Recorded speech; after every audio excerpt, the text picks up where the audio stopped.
చేశారు రైట్ మా colleague ASHA news team నుంచి సిద్ధంగా ఉన్నారు.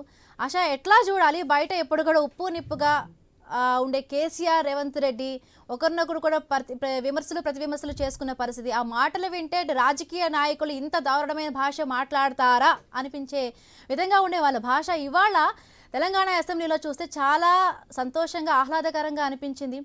చాలా గౌరవంగా కూడా ఇలా ఉంటే బాగుంటుంది. మన రాజకీయ అంటే మన పూర్వం ఉన్న రాజకీయ నాయకులు చాలా వరకు మనం చూసాం, చాలా హెల్దీగా కూడా వాళ్ళ రాజకీయం ఉండేది. బట్ ఇప్పుడున్న ప్రస్తుత రాజకీయం కూడా అంత హెల్దీగా లేదు.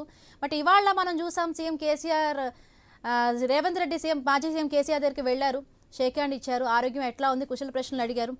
ఎట్లా అంటే అటువంటి ఇది మళ్ళీ కంటిన్యూ అవుతుందని అర్థం చేసుకోవచ్చా? ఎస్ హిమబిందు, మీరు చెప్పిన విధంగా గతంలో మనం చూసినప్పుడు రాజకీయాలే, స్నేహాలే. ప్రజా సమస్యల గురించి మాట్లాడినప్పుడు అధికార ప్రతిపక్ష పార్టీలుగా ఆయా వాదనలు వినిపించేవారు. మళ్ళీ ఏదైనా సభలో కానీ లేదంటే బయట కానీ ఏదైనా ప్రోగ్రామ్స్ లో కానీ మీట్ అయినప్పుడు షేక్ హ్యాండ్స్ ఇచ్చుకోవడము, పక్కన కూర్చోవడము, పలకరించుకోవడము, మాట్లాడడము, నవ్వడం, ఇవన్నీ మనం కామన్ గా చూసేవాళ్ళం. కానీ ఈ మధ్య వస్తున్నటువంటి పొలిటికల్ హిస్టరీలో మనం చూస్తున్న కానీ ఈ మధ్య జరుగుతున్నటువంటి తరుణంలో అది ఏపీ కావచ్చు, తెలంగాణ కావచ్చు, పొలిటికల్ హీట్ అనేది బాగా పెరిగిపోతున్నటువంటి సిచ్యువేషన్ మనకు కనిపిస్తుంది. కనీసం అధికార ప్రతిపక్ష లీడర్లు అంటే మాజీ ప్రస్తుత ముఖ్యమంత్రులు తారసపడుతున్న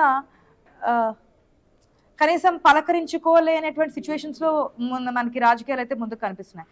ఈ రోజు ముఖ్యమంత్రి రేవంత్ రెడ్డి చాలా సందర్భాల్లో చెప్పారు, మాజీ ముఖ్యమంత్రి కేసీఆర్ సభకు రావాలి, ప్రజా సమస్యల మీద మాట్లాడాలి, బయటకు వచ్చి మాట్లాడడం కాదు. ఎందుకంటే 2-3 days బ్యాక్ అంటే సభా సమావేశాలకి డేట్ ఇంకా ఫిక్స్ కాకముందే సమావేశాలకు రండి అని చెప్పి మాట్లాడడం, ఈ మాటల తర్వాత వెంటనే సమావేశాలకి టైం ఫిక్స్ చేయడం, ఇవన్నీ చూసిన తర్వాత ఏ విధంగా ఉండండి. అసెంబ్లీలో మాజీ మంత్రి హరీష్ రావు మాట్లాడుతున్నారు, ఇప్పుడు లైవ్ చూద్దాం. 7 గంటలకే వచ్చి కూర్చున్నాడు సార్.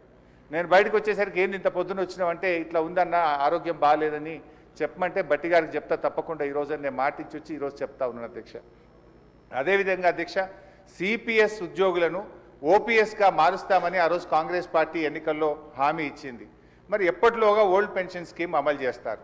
మరి ఈలోపు గత 2 సంవత్సరాల నుంచి సిపిఎస్ కింద రాష్ట్ర ప్రభుత్వం కట్టాల్సిన కాంట్రిబ్యూషన్ డబ్బులను కూడా మీరు కట్టకుండా దాన్ని దారి మళ్లిస్తూ ఉన్నారు.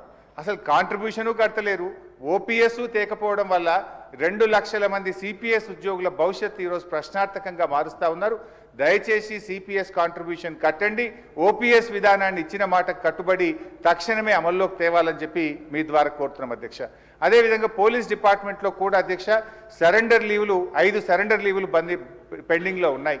టీఏలు రావట్లేదు, డిఏలు రావట్లేదు, స్టేషన్ అలవెన్స్ రావట్లేదు. మొన్న ఒక జూబ్లీ హిల్స్ ఎలక్షన్ ఉంటే యూసఫ్ గూడ బటాలియన్ మాత్రం సరెండర్ లీవులు టీఏ-డిఏలు ఇచ్చిండ్రు. రాష్ట్రంలో 1,00,000 మంది పోలీసులకు సరెండర్ లీవులు టీఏలు డిఏలు రాక ఇబ్బందులు పడతా ఉన్నారు. దయచేసి ఉద్యోగులకు, రిటైర్డ్ ఉద్యోగులకు, పోలీసులకు ఇచ్చిన హామీకి కట్టుబడి మేలు చేయండి అని చెప్పి మీ ద్వారా ఆర్థిక మంత్రి డిప్యూటీ సీఎం గారిని నేను కోరుతా ఉన్నా అధ్యక్ష.